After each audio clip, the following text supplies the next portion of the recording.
וחבריה, תזכורת, השכם תראו איך אתם נראים פה, אנחנו בתכנון האם לדחוף את הקיר או לא לדחוף את הקיר. יום ראשון זה גם לנשים, מי שיש לו מישהי שיודע, אפשר לזכות אותה ולהביא אותה לפה.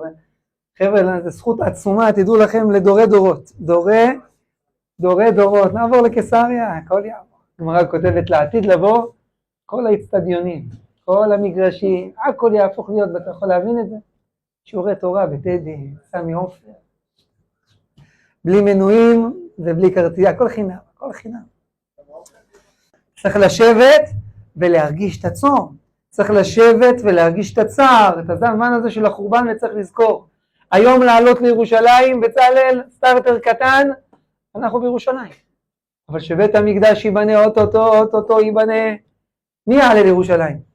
סיסו איתה מסוס, כל המתאבלים עליה. מי שמתאבל על ירושלים, זוכה ורואה בשמחתה. יש כאלה שירקדו בירושלים, יש כאלה שיסתכלו על הריקודים עם משקפת, כי הוא קצת צער, אבל הוא קצת זה, וקצת שירים, וכן נסתפר, וכן. יש כאלה שגם משקפת לא יסכימו להם. על חומותייך ירושלים הפקדתי שומרים, כל היום וכל המתאבל על ירושלים חבריה זוכה ורואה בשמחתה. לכן צריך לדעת, מי שמעניין אותו, באמת מעניין אותו יום השואה, צריך לדעת שאם תשעה באב לא מעניין אותו, זו צביעות. כי מה שהיה בתשעה באב לא היה בשואה. מה שהיה בתשעה באב, חבר'ה, היה שם נהרות של דם, עד הים הגדול. תעשו לדמיין איזה ים הכי קרוב לירושלים. מה היה בתשעה באב, נראה את זה עוד מעט. כי אמרתי לכם פעם, אנחנו היום אנחנו מתאבלים על חורבן בית המקדש. אמרתי לכם שנה שעברה, אני חושב גיא שאנחנו צריכים להתאבל על המושג הזה שנקרא חורבן בית המקדש. המושג הזה, בית המקדש הלך, אבל גם המושג של חורבן בית המקדש, כמה זה נוגע בנו? כמה זה נוגע בנו? אם תלך היום ברחוב ותגיד לי, מישהו שמעת מה קרה בירושלים? מה אגיד לך, מה פיגוע? עוד פעם פיגוע בירושלים? מה היה? לא שמעתי כלום.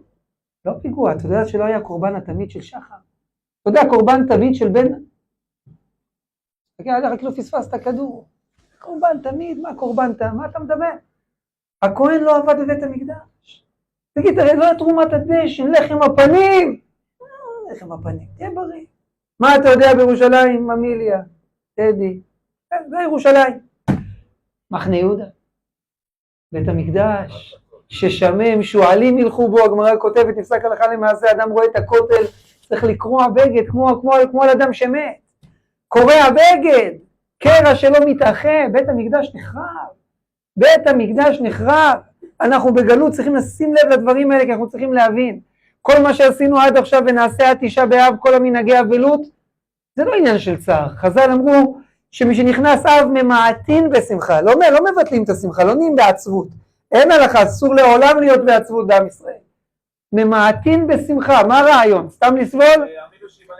בדיוק, כי האבלות זה זמן לחשבון נפש, כשיש חשבון נפש, יש הפנמה, יש תקווה.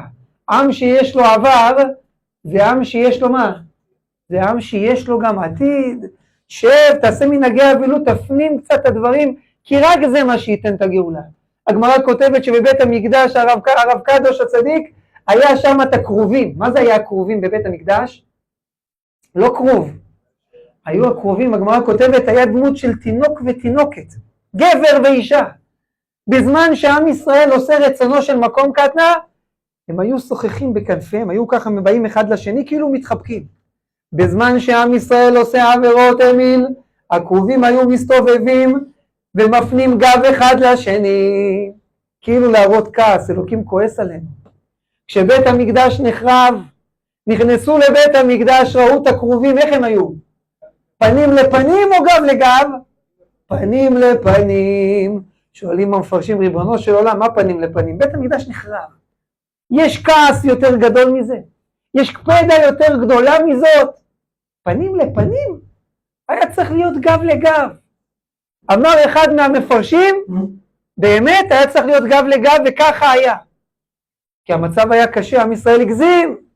אבל כשבית המקדש נחרב, הסתלקה השכינה.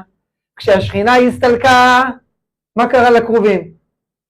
חזרו לעצמה, סוללה, השכינה היא זאת שהפעילה את הדברים. השכינה הלכה, חשמל הלך, אז הם חזרו חזרה לעצמם. בא אחד מהאחרונים ואמר, אני לא יודע. כשקניתי לבן שלי רובוט, כשנגמרה הסוללה, הרובוט חוזר למצב הקודם? מה קורה? מה זה רחפן? מה קורה לו? הוא נשאר באותו מצב. הוא יעמוד על הצד, נגמר הסוללה. שעון נגמר לו הסוללה, הוא ייתקע בשעה שנגמרה לו הסוללה, הוא לא חוזר אחורה. מה זה הסתלקה שכינה, הקרובים חזרו, מה זה על קפיץ? אז למה הקרובים היו פנים אל פנים? אמר כשבית המקדש נחרב, כשאלוקים בעט בבית, עם ישראל קיבל את זה, וואו, מה קרה פה? תראה מה זה, זה טרגדיה. הוואו הזה גרם להם לחרטה, באותה חרטה אלוקים כבר חיבר את עם ישראל מחדש. אם הילדים שלי ככה מתחרטים, אתה תבוא תראה את הקרובים מעורים זה בזה, אוהבים אחד את השני. כשאנחנו יושבים ומתאבלים על ירושלים, אנחנו אומרים לבורא עולם, אבא, אנחנו מתחרטים. אבא, אנחנו לא רוצים גלות של 2000 שנה, אבא, אנחנו מתגעגעים לאהבה ולקרבה שלך. זה מה שאנחנו צריכים. כי אם אנחנו לא נפנים את זה, חברה בית המקדש יכול להיות רחוק מאוד. כל בית המקדש צריך להגיע ממה? צריך להגיע מאהבה, מאכפתיות. סיפרתי לכם פעם על האדמו"ר מוויז'ניץ, האדמו"ר מוויז'ניץ היה בחתונה של אחד מהחסידים אצלו בקהילה. ואתם יודעים, הם בחתונות רגילות, החתונה נגמרת ב-12, 1, גם אצל החרדים. אצל החסידים יש דבר שנקרא שמעון מצווה דאנס. שמעת על זה? מה זה? כולם הולכים, מסתיימה החתונה, כל המשפחה עומדת, הכלה בצד אחד עם חבל, חבל בקצה השני, וכל אחד מהמוזמנים רוקד עם הכלה. האדמו"ר, האחים, כולם רוקדים עם הכלה. חתונה עד 4 לפנות בוקר, 5 לפנות בוקר. האדמו"ר מסיים את החופה, ריקוד 2 עם החתן, ואומר לאבא של הכלה, תעשה לי טובה כשאתה מסיים את האירוע, איך שאתה מסיים, לא משנה מה השעה, תרים לי צלצול. אמר לו רבי, אתה יודע, זה יכול להיות מאוחר, אמר לו, גם אני חסיד. כשאתה מסיים את האירוע, תרים לי טלפון. אמר, אין שום בעיה, הרב מבקש. סיימו גיא חתונה 4 לפנות בוקר. 4 לפנות בוקר חתונה. חוזר הביתה, נזכר, האדמו"ר אמר להתקשר, הוא מתקשר. השמש עונה כן, אמר, זה אני, הרב אמר שאני אחיה. אמר, רק רגע, הוא מהיר את הרב 4 לפנות בוקר. הרב ניגש, נוטל ידיים, מודה אני ברכות השחר, לוקח את הטלפון, ואומר לו, חזקאל, איך היה החתונה? אמר לו, באמת, היה שמח מאוד. רקדו, אמר לו, רקדו, חבל. ואיך האוכל, הכל היה בסדר, הכל חם, המוזמנים היו מרוצים, הכל היה. ומה עם הכינוחים? האדמו"ר מבנימינה. ומה עם הכינוחים? אמר לו, כינוחים, הכל היה, והתקליטן היה טוב, הדציבלים עבדו. אמר לו, רבי, יותר מזה לא יכלתי לצפות. ומה עם המעטפות? ספרתם, כיסיתם, הכל בסדר. שעה הטלפון, ב4 לפנות בוקר. אמר לו, רבי, הכל מצוין. אמר לו, אני שמח, תהיה בריא, שיהיה הרבה מזל טוב, בניין הדעד שיהיה פה. השמש ניתק את הטלפון. הגיע לרב, אמר לו, רבי, לא יכולת לדבר איתו ב9 אחרי התפילה? 4 לפנות בוקר, טלפון, איך היה הכינוחים, איך היה מנה ראשונה? מה, הרב רעב? זה מה שמדברים ב4 לפנות בוקר? אמר לו, האדמו"ר מוויז'ניץ, אתה יודע שחזקאל שלנו אלמן. אתה יודע שזה הילד, הבת העשירית שהוא מחתן. אחרי שבן אדם מסיים לחתן את כל הילדים בחתונה האחרונה, חוזר הביתה, הוא לא הולך לישון. הוא יושב עם אשתו ומעלה זיכרונות, ואיך היה בחתונה, ואיך אצל אנשים, ואיך אצל הגברים, ואיך היה, ומעלים חוויות, ומודים לבורא העולם על 10 חתונות שזכו לחתן. היהודי הזה חוזר הביתה לבית ריק, הוא חוזר הביתה ל4 קירות, אין לו עם מי לדבר, אין לו למי לספר. אז ביקשתי שיתקשר אליי ב4 לפנות בוקר גם אם צריך, שיהיה לו עם מי לחלוק את החוויה. הבנתם מה זה אדם ענק? הבנתם איך בונים בית המקדש? זה לא בלוקים. אם זה היה בלוקים, עומר כבר היה גומר את זה מזמן. זה לא בלוקים. בית המקדש יורד אש מהשמיים הוא יורד, אבל על פי מה? על פי המעשים שלנו. כשאנחנו נבין שהמעשים שלנו גורמים, אנחנו נקדם את הגאולה. גמרא, יש מחלוקת בין גמרא בבלי לירושלמי. הגמרא אומרת, מי יותר חמור, בית מקדש ראשון או בית מקדש שני? יניב, בית מקדש ראשון נחרב, על מה נחרב אפיק? גילוי עריות, עבודה זרה, שפיכות דמים. אנשים הלכו שם עם אמא שלהם. רצחו אנשים, עבדו עבודה זרה, אמר בורא עולם הזה, זה הסיפור. בעט בבית. בית מקדש שני על מה נחרב? על שנאת חינם. שואלת הגמרא, מי חמור ממי? ג' העבירות, עבודה זרה, שפיכות דמים, גילוי עריות, או שנאת חינם גיא? יש מחלוקת בין הש"ס בבלי לש"ס ירושלמי. הגמרא בבבלי אומרת, בואו נעשה חישוב מהר. בית מקדש ראשון נחרב, תוך כמה זמן נבנה? 70 שנה נבנה הבית. בית מקדש שני נחרב, עוד מעט 2000 שנות גלות. אז מי יותר חמור? בטח שהשני.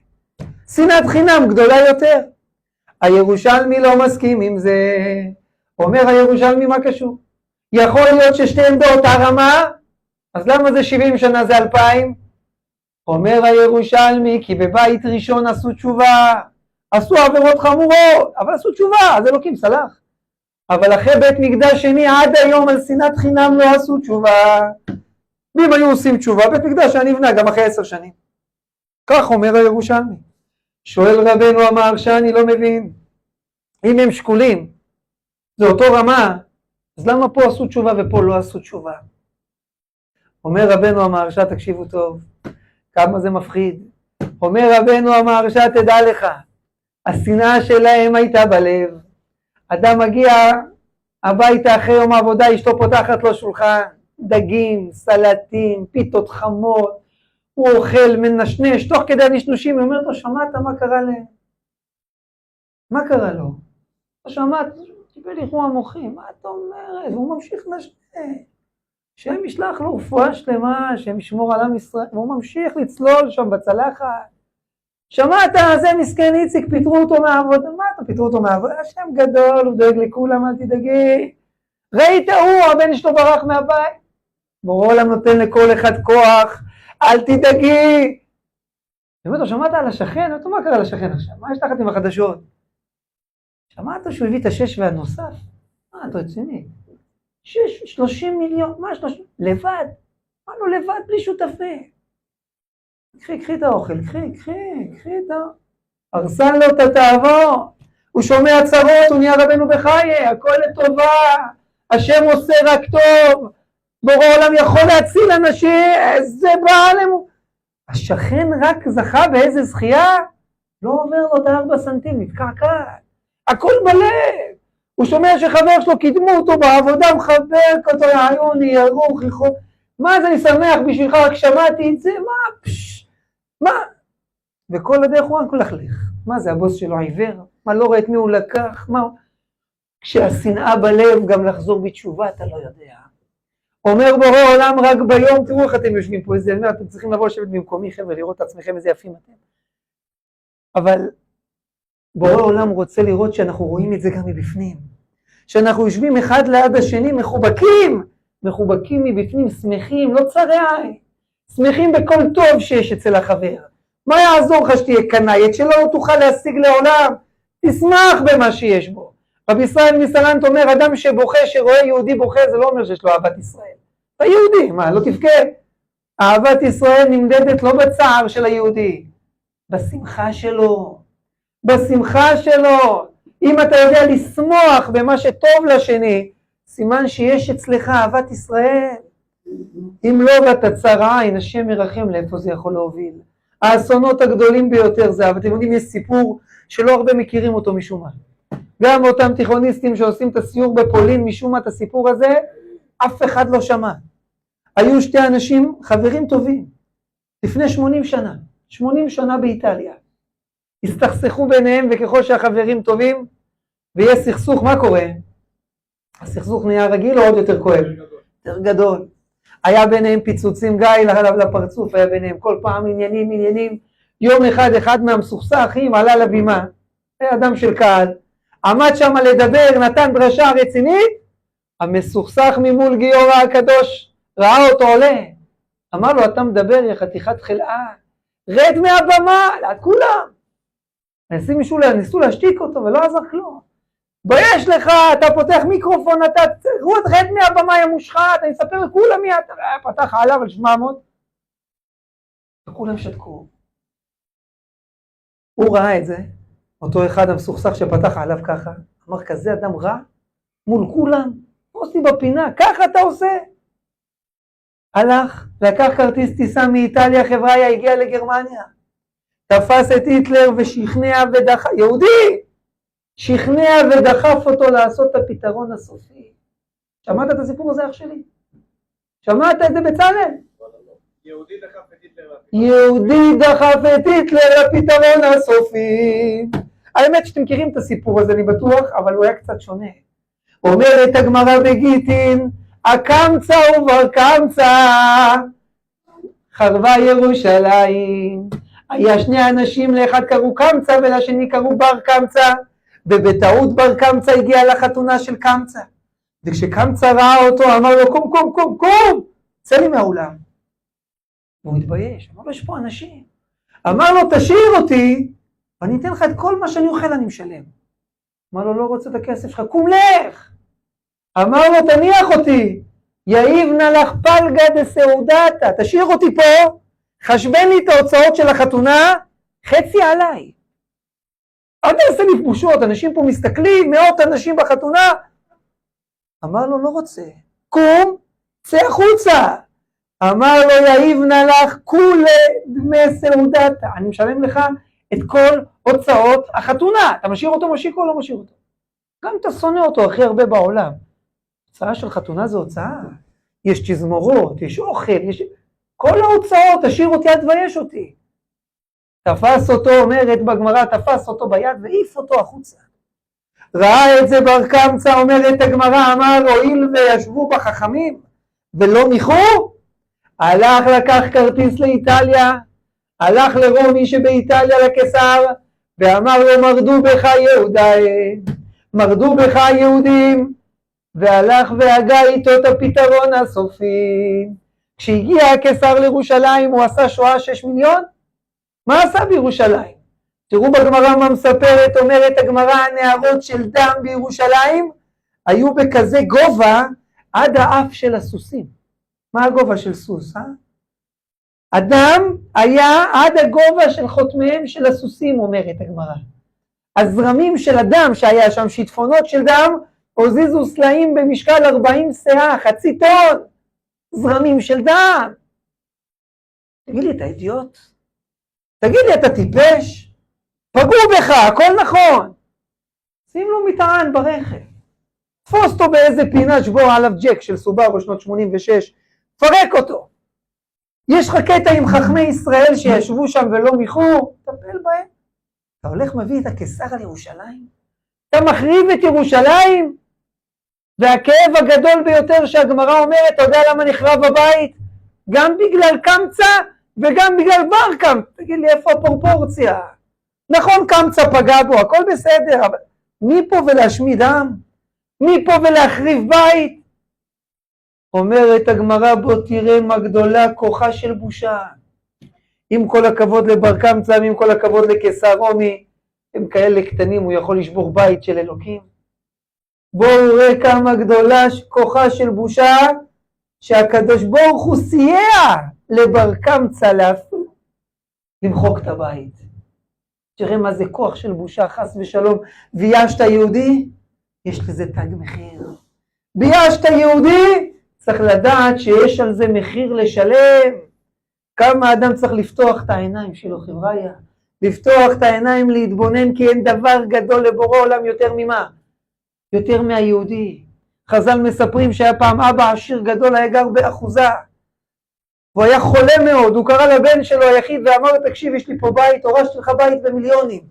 תדע לך שבבית הזה החבאתי יהלום, יקר פי 2 ופי 3 מהבית. פי 2 ופי 3 מהבית.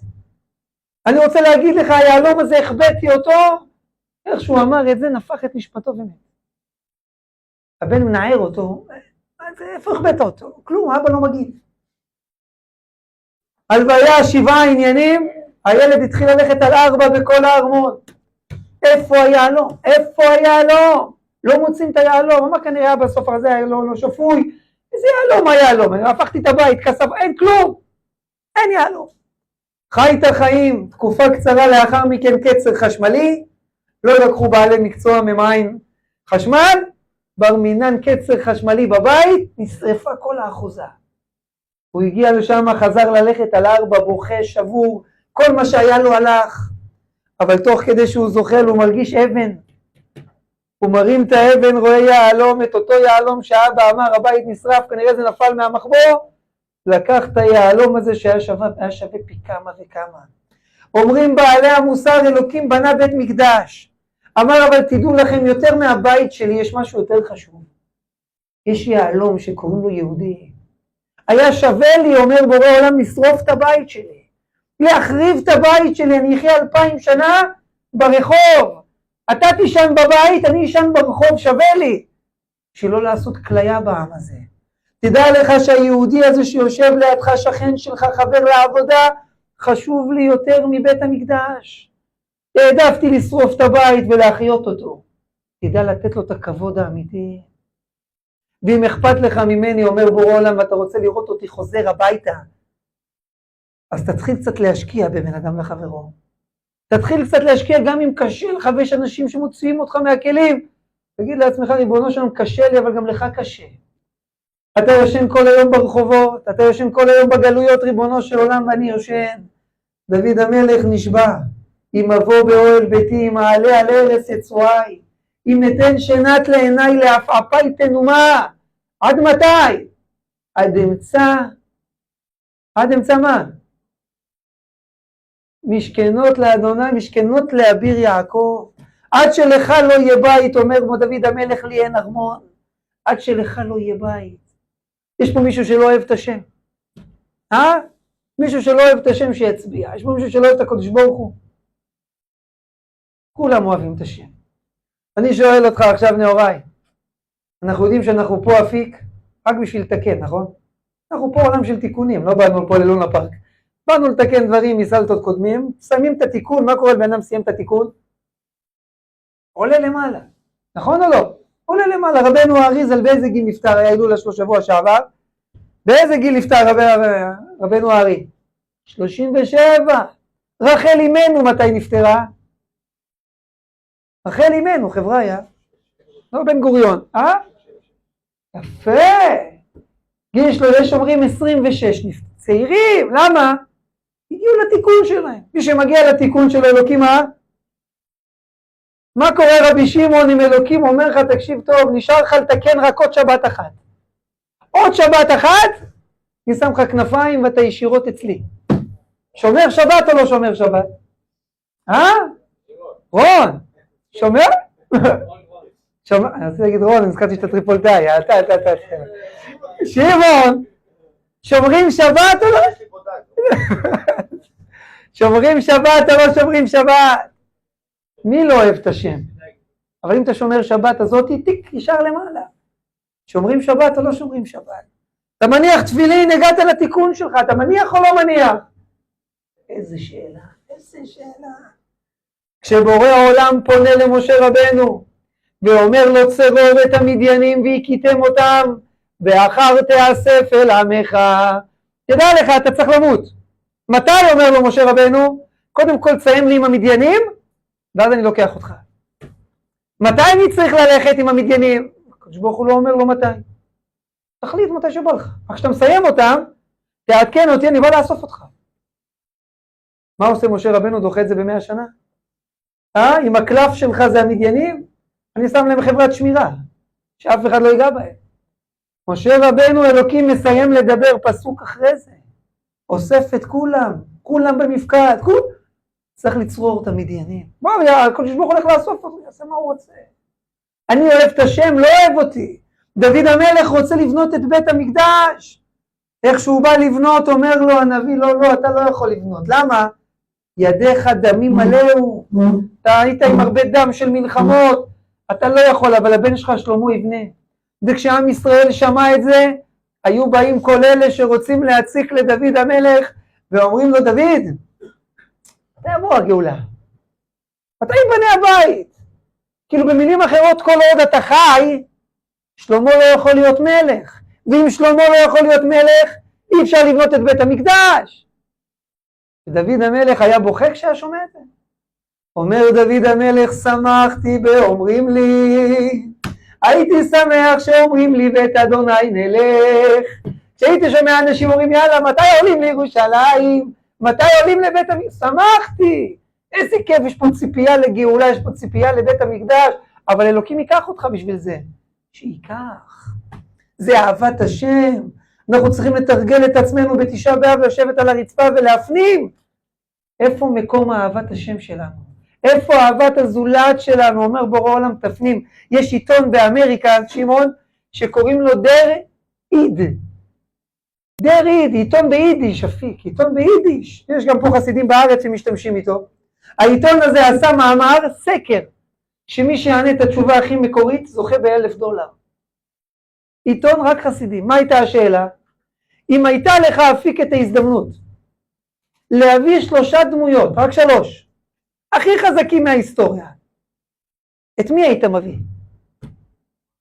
אברהם, יצחק ויעקב. את מי היית מביא? בן גוריון, הרצל ואת מי? מי? תן לי הכי מחובר אליהם. רק יהודים אני מבזבז את זה על גוי. אתה יכול להביא את הבבא סאלי, רבי שמעון בר יוחאי, משיח בן דוד, אתה יכול להביא את הגדר. את מי אתה מביא? רחל אימנו. את מי תביא דגן? רבי נחמן הבעל שם טוב ורבי נתן, את מי תביא? 3 דמויות, עומר, את מי אתה מביא? אדם הראשון, אדם וחווה, סבתא, סבא, בבא סאלי, רבנו הארי אתה יכול להביא. 3 דמויות. איזה שאלה? חשבת על זה פעם? 3 דמויות. $1,000.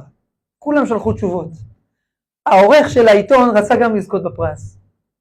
הלך לרבי דוד פיינשטיין, היה בנו של אחד מגדולי הדור הקודם בארצות הברית, רב משה פיינשטיין, בעל שו"ת אגרות משה. אמר לו רב דוד, יש פרס גדול, 3 דמויות מהעבר, את מי אתה מביא? אמר לו, את הפרס תשאיר לך, אבל אם אתה שואל אותי, אם היה לי אפשרות להביא 3 דמויות מהעבר, אתה יודע את מי הייתי מביא? את 3 אנשים הכי רעבים שיש. 3 אנשים הכי רעבים שיש, אותם הייתי מביא. לא רבי שמעון בר יוחאי, לא אברהם אבינו, לא רבנו הארי ולא בבא סאלי. כשאני רוצה להביא את רבנו הארי, את אברהם, יצחק ויעקב, מושיקו, למה אנחנו רוצים אותם אצלנו בסלון? אנחנו שואלים את עצמנו, מה אנחנו יכולים לחלוף? אתה יודע מה זה אברהם אצלך בבית? אתה יודע מה זה רבנו הארי אצלך בבית? כל הבעיות עם החיים חמותך נגמרים באותו רגע. אתה יודע מה זה גדולי העולם?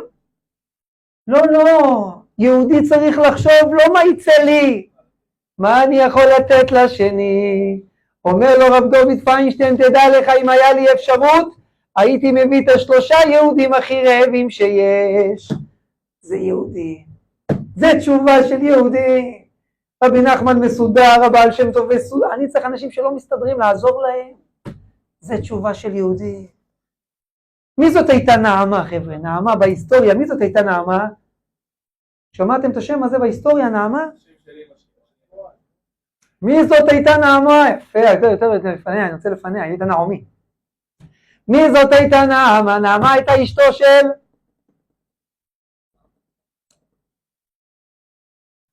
זה מה שקורה שלומדים בהיסטוריה על נפוליאון. לא, אשתו של אברהם, איך קראו לה? שרה, אברהם? הגר. נעמה הייתה אשתו של נוח. של נוח. בת כמה היא הייתה יותר גדולה מנוח, גיורא? 30 שנה, קרוב. בת כמה? קרוב. בת כמה הייתה יותר גדולה נעמה מנוח? קצת יותר? 900 שנה. היא הייתה בת 100. יש לך פרס בחסות. הוא היה בן 100, חתן בן 100, היא בת 900. אתה יכול להגיד לי מי חשב על הזיווג ההזוי הזה? בא לך אחת עם 4 מקלות סבא, בא לה אחד בן 100, וסידרו אותם שידוך. איך דבר כזה מחזיק בכלל? אתה יכול להסביר לי? איך? לא מדובר שהייתה איזה טייקונית, אמר להתחתן כמה שנים זה יחזיק. היא חיה הרבה, היא חיה שנים.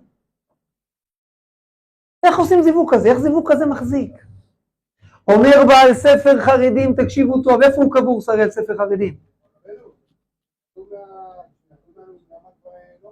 מהטבע. בסדר, כבר היו לו ילדים, אבל... נוח עוד היה הרבה שנים לפני כן, עוד לפני המבול היה חי, מה? המבול לא היה כשהוא התחתן. 125 שנה, הוא התחתן עוד לפני כן, היו לו כבר את שם חם ויפה. אבל, איפה קבור ספר חרדים? בעל ספר חרדים, איפה קבור, חבר'ה?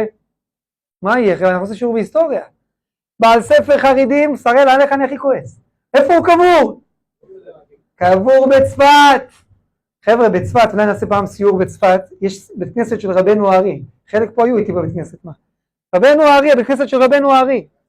מי היה? לא, אז זה היה את השמש פתח לנו, לא? כן. הרב של הבית כנסת באותם ימים, קראו לו רבי יוסף קארו, בעל השולחן ערוך. הפייטן, החזן של בית הכנסת, קראו לו רבי שלמה אלקבץ, היה בעל הלכה דודי. זאת אומרת לך דודי כת קלה, תראה זה ראשי תיבות שלמה, רבי שלמה אלקבץ. השמש של בית הכנסת, זה שהיה עם המטאטא והכין כוסות תה, זה היה בעל ספר חרדים, שמספרים עליו שבשמחת תורה כשרבנו הארי היה רוקד איתו, והשלישי במעגל היה אליהו הנביא. המקובל שם בבית כנסת, הבבא של הבית כנסת, היה רבי משה קורדוברו, הם קבורים כולם אחד ליד רבנו הארי שם למעלה. כל הקדושים האלה ישבו בבית כנסת. אומר רבנו בעל ספר חרדים, איך יכול להיות שהשידוך של נעמה בת 900 שרד עם חתן בן 100? אומר בעל ספר חרדים, תקשיבו טוב, אומר בעל ספר חרדים, נעמה נקראת נעמה, תגיד את זה לאמא שלך, למה היא נקראת נעמה? שהייתה נעימה בהליכותיה, היה לה הליכות, היה לה מידות מתוקות היו לה, ונוח נקרא נוח, למה? ונוח מצא חן בעיני השם. נוח היה נוח לשמיים ונוח לבריות. כשיש כזה חתן ויש כזאת כלה, הגיל לא קובע. איך אומרים העולם רבי שמעון? לא הגיל אלא מה? התרגיל. איזה תרגיל? התרגיל של המידות.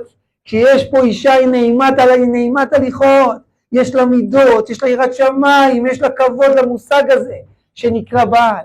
יש פה גבר שיודע מה זה להיות נוח לאישה, נעים בבית, נוח בבית, מתוק בבית. גם 900 שנה הפרש לא יפרידו בין בעל ואישה כאלה. אומר בורא העולם, תדע לך כל התקופה הזאת של האבילות היא בשביל דבר אחד, מציאות אחת. למה? תפנים להיות מתוק. תהיה מתוק. פסח זה חג של אמונה, סוכות זה חג של ראש השנה, זה חזרה בתשובה, אלול זה חג זה תשובה. מה העבודה של תשעה באב? בן אדם לחברו, לשבת לעשות חשבון נפש, איך אני עוזר אחד, איך אני דואג להיות טוב יותר לשני, איך אני דואג להיות מתוק יותר לשני, איך אני הופך להיות אדם עם טוב עין, שאני יושב ליד מישהו ואני שמח בשבילו ואני מאחל לו את כל הטוב שיש בעולם, אני שמח בשמחה שלו. זה כל העבודה חבריה של הימים האלה.